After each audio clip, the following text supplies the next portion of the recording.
ఇవి నువ్వులండి.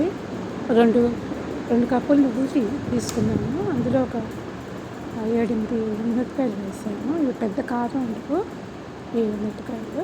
కారం ఉంటే కనుక 2, 3 వేసుకోండి. నువ్వులు నూనె లేకుండా ఇలాగా సిమ్లో పెట్టి ఎర్రగా వేయించుకొని ప్లేట్లోకి తీసేయాలన్నమాట. క్యాప్సికమ్ చిన్న చిన్న ముక్కలు తీసుకుని, అంటే చిన్న క్యాప్సికమ్ అయితే అలా కాయల్లాగా వేసుకోవచ్చు. ఇవేమో పెద్ద క్యాప్సికమ్ అన్నమాట, చిన్న చిన్న ముక్కల్లాగా తరిగాను. ఇవి కూడా నూనెలో వేసేసి బాగా మగ్గబెట్టాలన్నమాట. గింజలు వేసుకున్నాము మేము. గింజలు పంటికి అడ్డు వస్తాయని గింజలు వేసుకునే వాళ్ళు వేసుకోండి, అక్కర్లేని వాళ్ళు తీసేయండి.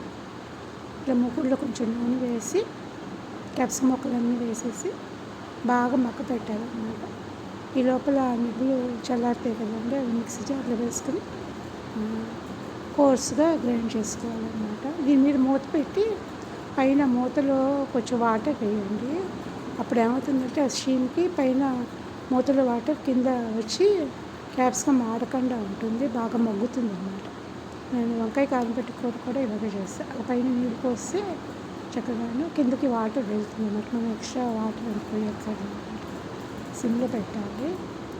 మొత్తం కూర అంతా సిమ్లో పెట్టే చేయండి.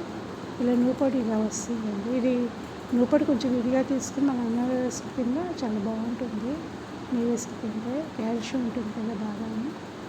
దీనికి సరిపడా నువ్వుల పొడి వేసేసుకోవడం అండి. కొంచెం పొడి ఎక్కువ ఇష్టం ఉన్న వాళ్ళకి పొడి వేసుకోండి, తక్కువ ఉన్న వాళ్ళకి తక్కువ వేసుకోండి. మన ఇష్టం ఎంత కావాలంటే అది వేసుకోవచ్చు. అంటే ముక్కలకి సరిపడా ఉప్పు వేసేసాను, ఇందులో కూడా ఉప్పు వేసాను. ఇది మూత పెట్టేసి ఉంచుకోవడం అన్నమాట. జస్ట్ 5 మినిట్స్లో అయిపోతుంది కూర, పెద్ద టైం ఏం పట్టదండి. చూడండి 5 మినిట్స్లో అయిపోయింది, బాగా మగ్గిపోయింది, దగ్గరికి వచ్చేసింది. క్యాప్సికమ్ నువ్వుల పొడి కూర మీరు కూడా చేసుకొని చాలా బాగుంటుంది.